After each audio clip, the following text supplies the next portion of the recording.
মধ্যপ্রাচ্যের যুদ্ধে প্রথম বড় টার্গেট ছিল একজন মানুষ, ইরানের supreme leader Ayatollah Ali Khamenei. তাকে হত্যা করে ইরানের ক্ষমতার কাঠামো ভেঙে ফেলাই ছিল পরিকল্পনা, কিন্তু ঘটনা ঘটল ঠিক উল্টো। আয়াতুল্লাহ আলী খামেনির মৃত্যুর পর ইরানের নতুন সুপ্রিম লিডার হলেন তারই ছেলে মুজতবা খামেনি। প্রশ্ন উঠেছে, এটা কি আমেরিকা ও ইসরায়েলের জন্য বড় ধাক্কা? এত বড় যুদ্ধে জড়িয়ে তাহলে কি পেল ইসরায়েল আমেরিকা? হঠাৎ করে কিভাবে ক্ষমতার কেন্দ্রে চলে এলেন মুজতবা খামেনি? তাকে কি শান্তিতে থাকতে দেয়া হবে? কোথায় আছেন তিনি? এখনো জনসম্মুখে আসছেন না কেন? প্রশ্ন অনেক, চেষ্টা করব উত্তর খুঁজে বের করতে। আমি মঞ্জুরুল করিম আপনাদের স্বাগত জানাচ্ছি প্রেক্ষাপটে। ইরানের supreme leader Ayatollah Ali Khamenei নিহত হওয়ার পর এর প্রতিক্রিয়া জানাতে গিয়ে আমেরিকার প্রেসিডেন্ট ডোনাল্ড ট্রাম্প বলেন, ইতিহাসের অন্যতম খারাপ মানুষ খামেনি মারা গেছেন। তাহলে বুঝতেই পারছেন আমেরিকার দৃষ্টিতে কেমন ছিলেন আয়াতুল্লাহ আলী খামেনি। তার নিহত হওয়াটাই এই যুদ্ধে আমেরিকা আর ইসরায়েলের প্রথম এবং সবচেয়ে বড় অর্জন ছিল। এই অর্জনের সন্তুষ্টও ছিল তারা। ভেবেছিল সবচেয়ে বড় কাজটা তো আমরা করেই দিয়েছি, বাকি কাজ ইরানের জনগণ করবে। সময় গড়াতে লাগলো। আমেরিকা ইসরায়েলের পরিকল্পনা অনুযায়ী হয় নতুন কেউ ক্ষমতায় আসবে, নয়তো আগের পদ্ধতিতেই নতুন একজন সুপ্রিম লিডার নিয়োগ পাবেন। কোনটা হবে তা নিয়ে চলতে থাকলো জল্পনা কল্পনা। 1979 সালে ইরানে ইসলামী বিপ্লবের শাহ রাজবংশের পতনের পর থেকেই আমেরিকায় নির্বাসিত সেই বংশের রাজপুত্র রেজা পাহলভি ইরানে সরকার পতনের নানা আন্দোলন বা বর্তমানে চলমান যুদ্ধে যুক্তরাষ্ট্রের সাথে তার সংযোগের কথাও গোপন কিছু নয়। আয়াতুল্লাহ আলী খামেনিকে হত্যার পর প্রেসিডেন্ট ট্রাম্পকে ধন্যবাদও দিয়েছেন তিনি। সুতরাং বলাই যায় যে নির্বাসিত জীবন থেকে ফিরে ইরানের ক্ষমতায় যাওয়ার দিনক্ষণ তিনিও গুনছিলেন নিঃসন্দেহে। কিন্তু আগে থেকেই রেজা পাহলভির প্রতি শীতল আচরণ শুরু করেছিলেন প্রেসিডেন্ট ট্রাম্প। জানুয়ারিতে রেজা পাহলভি প্রেসিডেন্ট ট্রাম্পের সাথে দেখা করতে চাইলে অস্বীকৃতি জানান তিনি। এমনকি এও মন্তব্য করেন যে ইরানের বিরোধী নেতা রেজা পাহলভি খুবই ভদ্র মানুষ মনে হয়, তবে তিনি আদৌ ইরানের ভেতরে পর্যাপ্ত সমর্থন জোগাড় করতে পারবেন কিনা তা নিয়ে আমি নিশ্চিত না। পরবর্তীতে প্রেসিডেন্ট ট্রাম্প এও বলেন যে ইরানের ভেতর থেকেই কেউ নেতা নির্বাচিত হলে সেটাই ভালো হবে। রেজা পাহলভির আশার বেলুন কিন্তু তখনই চুপসে গেল। এরই মধ্যে ইরানের নতুন সুপ্রিম লিডার হিসেবে আয়াতুল্লাহ আলী খামেনির মেঝো ছেলে মুজতবা খামেনির নাম শোনা যেতে লাগলো। কিন্তু সেটা তো আর আমেরিকা বা ইসরায়েলের খায়েশ নয়। প্রেসিডেন্ট ডোনাল্ড ট্রাম্প তো আরো বড় দায়িত্ব তুলে নিয়েছেন নিজের কাঁধে। এক সাক্ষাৎকারে তিনি বললেন, ইরানের পরবর্তী নেতা নির্বাচনে ব্যক্তিগতভাবে তাকে যুক্ত থাকতে হবে। ইরান যদি মার্কিন সম্পৃক্ততা ছাড়া উত্তরসূরি নির্বাচনের চেষ্টা করে তাহলে তেহরান সময় অপচয় করবে। তারপর তিনি মুজতবা খামেনিকে নিয়ে সরাসরি মন্তব্য করে বললেন, খামেনির ছেলে দুর্বল। ইরানের পরবর্তী নেতা নির্বাচন প্রক্রিয়ায় আমাকে জড়িত থাকতে হবে। অর্থাৎ আমেরিকা যা চাইবে ইরানে সেটাই হতে হবে। এ প্রসঙ্গে একটা কথা মনে করিয়ে দিই আপনাদের।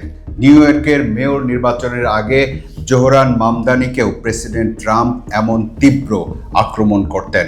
এটা ভালো বা খারাপ তা বলবো না, তবে নিঃসন্দেহে এটা প্রেসিডেন্ট ট্রাম্পের একটা স্টাইল বা কৌশল। এমন তীব্র আক্রমণের মাধ্যমে প্রতিপক্ষের মনোবল ভেঙে দিতে চান তিনি। আয়াতুল্লাহ আলী খামেনির মৃত্যুর পর তার শূন্যস্থান পূরণে বিশ্বব্যাপী এসব ক্রিয়া প্রতিক্রিয়ার মধ্যে নতুন নেতা নির্বাচন নিয়ে সত্যি চাপের মধ্যে পড়ে গেল ইরানের বিপ্লবী সরকার। এবার আমরা জেনে নিতে চাই ইরানের বিপ্লবী সরকারের কাঠামোতে কিভাবে নতুন নেতা নির্বাচিত হয়। ইরানের ইসলামী বিপ্লবের পর রাষ্ট্রীয় কাঠামোতে একটি গুরুত্বপূর্ণ নীতি যুক্ত হয়, আর সেটা হলো ক্ষমতা যেন কখনো বংশগত না হয়।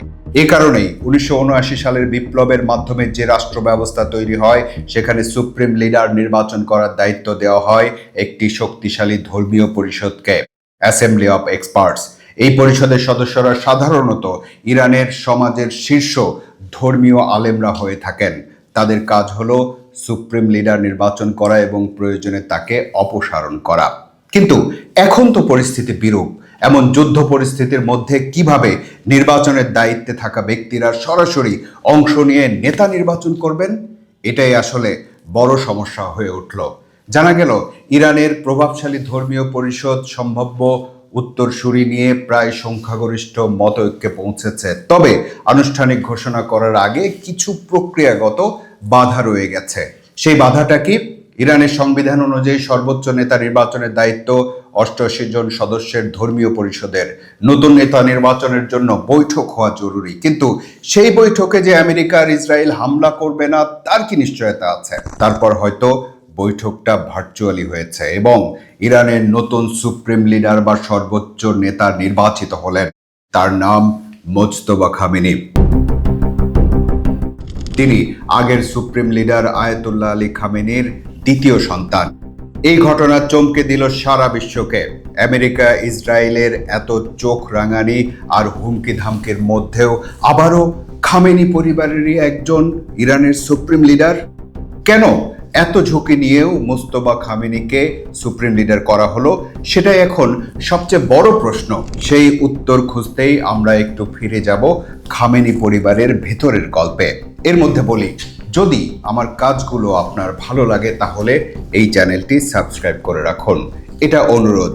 যদি ভালো না লাগে তাহলে করবেন না, এটাও অনুরোধ। এবার আয়াতুল্লাহ আলী খামেনির পরিবার এবং ইরানের নতুন সুপ্রিম লিডার মোজতবা খামেনি সম্পর্কে কিছুটা ধারণা নেওয়া যাক। ইরানের সদ্য প্রয়াত সুপ্রিম লিডার আয়াতুল্লাহ আলী খামেনির 6 সন্তান, তার মধ্যে 4 জন ছেলে এবং 2 জন মেয়ে। বড় ছেলের নাম মোস্তফা, দ্বিতীয় ছেলের নাম মোজতবা, তৃতীয় ছেলে মাসুদ এবং চতুর্থ ছেলে মেসাম, আর 2 মেয়ের নাম বশরা এবং হোদা। এই 6 সন্তানের মধ্যে একমাত্র দ্বিতীয় ছেলেই রাজনীতিতে সক্রিয় ছিল বা ক্ষমতাকে কেন্দ্র করে বিচরণ ছিল তার। আলী খামেনির অন্য সন্তানরা মানুষের কাছে খুব বেশি পরিচিত নন। বড় ছেলে মোস্তফা একজন ধর্মীয় শিক্ষক, তৃতীয় ছেলে মাসুদ রাজনীতিতে আগ্রহী নন এবং এসব বিষয় এড়িয়ে চলেন, এবং চতুর্থ ছেলে মেসামও তেমন। নিজেদের পেশা এবং কাজ নিয়ে নিরিবিলি জীবনযাপন করেন তারা। কিন্তু দ্বিতীয় ছেলে মোজতবা খামেনি, যিনি নতুন সুপ্রিম লিডার হলেন, তাকে কেউ কেউ বলেন ইরানের সবচেয়ে ক্ষমতাবান কিন্তু অদৃশ্য মানুষ। তাকে ঘিরে রহস্যও অনেক, কারণ তার সম্পর্কে খুব কম তথ্যই আছে মানুষের কাছে। তার ছবি বা ভিডিওর ছড়াছড়ি নেই গণমাধ্যমে, অর্থাৎ মোজতবা খামেনি সম্পর্কে তথ্য কম। এই রহস্যময়তায় তাকে নিয়ে মানুষের জানার আগ্রহ বা কৌতূহল আরো বাড়িয়েছে। আরো আশ্চর্যের বিষয় হলো, রাজনৈতিকভাবেও তিনি কখনো কোনো পদ বা পদবি গ্রহণ করেননি। প্রাথমিকভাবে তার সম্পর্কে যা যা জানা যাচ্ছে তা হলো, কয়েক বছর ধরেই তিনি পর্দার আড়ালে থেকে রাজনীতি পরিচালনা করছেন। বিশেষ করে 2009 সালে নির্বাচনের সময় গুরুত্বপূর্ণ ভূমিকা রেখেছেন তিনি। ধর্মীয় প্রতিষ্ঠানগুলোর নিয়ন্ত্রণও তার হাতে এবং ইরানের ইসলামী বিপ্লবী গার্ডের সাথে তার ঘনিষ্ঠ সম্পর্ক আছে। ইরানের সুপ্রিম লিডার নির্বাচিত হওয়ার পর এসব প্রতিষ্ঠান তার প্রতি নিঃশর্ত আনুগত্য প্রকাশ করেছে। অনেক বিশ্লেষকের মতে মোজতবা খামেনির ক্ষমতার উত্থানের পেছনে ইরানের ইসলামী বিপ্লবী গার্ডের সমর্থন গুরুত্বপূর্ণ ভূমিকা রেখেছে। কারণ বছরের পর বছর ধরে তিনি নাকি বিপ্লবী গার্ডের গুরুত্বপূর্ণ কমান্ডারদের সঙ্গে ঘনিষ্ঠ যোগাযোগ বজায় রেখেছেন। এমনকি কেউ কেউ তাকে বলেন আইআরজিসির পছন্দের নেতা। সুতরাং বলাই যায় যে পদ পদবিতে না থাকলেও বা জনসম্মুখে না এলেও ভেতরে ভেতরে একজন প্রভাবশালী ব্যক্তি হয়ে উঠেছিলেন মোজতবা খামেনি। কেউ কেউ বলেন মোজতবা খামেনির সুপ্রিম লিডার হওয়ার সিদ্ধান্তটা আগে থেকেই ঠিক করা ছিল, কারণ আয়াতুল্লাহ আলী খামেনিকে হত্যা করা হতে পারে এটা তো সারা দুনিয়ার মানুষই জানে। সেক্ষেত্রে পরবর্তী নেতা নির্বাচনের প্রস্তুতি তো থাকারই কথা। এখন প্রশ্ন হলো, ইসরায়েল হুমকি দিয়ে বলেছে খামেনি পরিবারের কেউ নেতা হলে সে তাদের টার্গেটে থাকবে।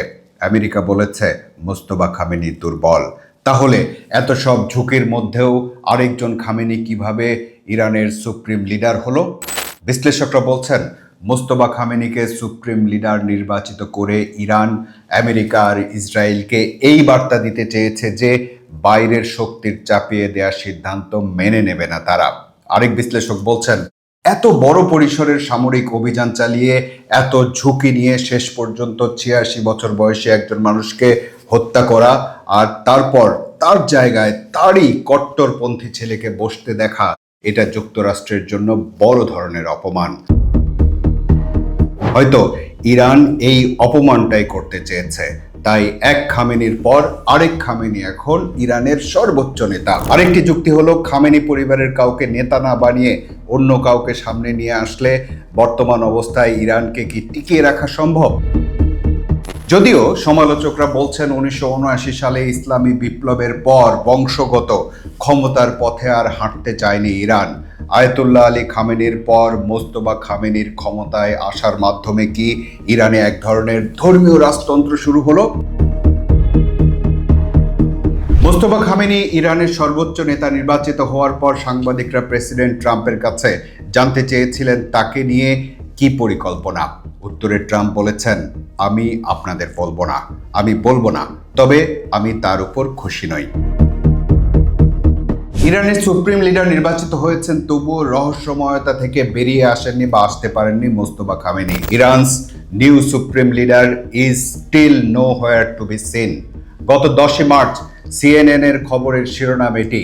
বলা হয়েছে, সুপ্রিম লিডার হিসেবে নিয়োগের প্রায় 48 ঘন্টা পেরিয়ে গেল, কিন্তু ইরানের তৃতীয় সুপ্রিম লিডার মোস্তফা খামেনিকে কোথাও দেখা গেল না। নতুন সর্বোচ্চ নেতাকে সমর্থন দিয়ে হাজার হাজার মানুষ রাস্তায় নামলো, কিন্তু তাদের উদ্দেশ্যে কোনো ভিডিও মেসেজ এলো না কোনো লিখিত বার্তাও। নতুন নেতাকে সবার সামনে তুলে ধরতে রাষ্ট্রীয় গণমাধ্যমকেও আর্কাইভ ফুটেজের উপর নির্ভর করতে হলো। কেউ কেউ আবার AI নির্ভর ইমেজ তৈরি করছে। কেন কোথাও নেই মোস্তফা খামেনি? রাষ্ট্রীয় গণমাধ্যমের একটি সূত্র বলছে, চলমান যুদ্ধে বিমান হামলায় মোস্তফা খামেনির স্ত্রী ও ছেলেও নিহত হয়েছেন, এমনকি আহত হয়েছেন তিনি নিজেও। আহত হওয়ার কারণেই হয়তো তার কোনো ভিডিও পাওয়া যাচ্ছে না বা হাজির হতে পারছেন না তিনি। কিন্তু তাই বলে লিখিত কোনো বার্তাও দেবেন না, এমন প্রশ্ন তুলছেন কেউ কেউ। অন্য কারণ হতে পারে প্রেসিডেন্ট ডোনাল্ড ট্রাম্প। মোস্তফা খামেনির নিয়োগ নিয়ে হতাশ হয়ে তিনি বলেছেন, আয়াতুল্লাহ আলী খামেনির উত্তরসূরি হিসেবে মোস্তফা খামেনি শান্তিতে থাকতে পারবেন এটা তিনি বিশ্বাস করেন না। ইরানের নিরাপত্তা কর্মকর্তাও পাল্টা ট্রাম্পকে সতর্ক করে বলেছেন, সতর্ক থাকুন যাতে আপনি নির্মূল হয়ে না যান। নিজের পরিবারের সদস্যদের হারিয়ে নিজেও আহত অবস্থায় ইরানের সবচেয়ে কঠিন সময়ের দায়িত্ব এখন তার কাঁধে। সামনে আছে 3টি বড় প্রশ্ন। তিনি কি আমেরিকা ও ইসরায়েলের চাপ সামলাতে পারবেন? তিনি কি ইরানের ভেতরের ক্ষমতার ভারসাম্য ধরে রাখতে পারবেন? আর সবচেয়ে বড় প্রশ্ন হলো, মোস্তফা খামেনি কি সত্যিই হবেন ইরানের নতুন শক্তিশালী নেতা, নাকি তার নেতৃত্বেই শুরু হবে ইরানের রাজনীতির সবচেয়ে অস্থির অধ্যায়? প্রশ্নগুলো থাকলো আপনাদের উদ্দেশ্যে। জানতে চাই আপনার মতামত।